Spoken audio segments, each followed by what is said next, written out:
fotoğraflar atıp işte Sayın Kaymakamım bu pazarda şu şekilde görüntü var, bu şekilde görüntü var Evet. gibi. Sayın Valim, bu stüdyo hep deprem yakalanıyoruz depreme. Yine deprem Evet, oldu. yine canlı yayında. Canlı yayında yine depreme oldu. yakalandık. Geçen de olmuştu. Hala sallanıyoruz.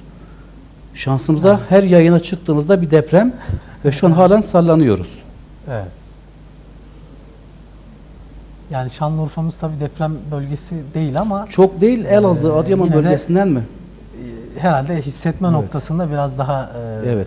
İzleyicilerimiz tedbirlerini alsınlar. Değerli izleyiciler, şu an hala yaşıyoruz depremi. Evde hissediyor musunuz bilmiyoruz ama yine canlı yayında yakalandık. evet. Evet, kesildi.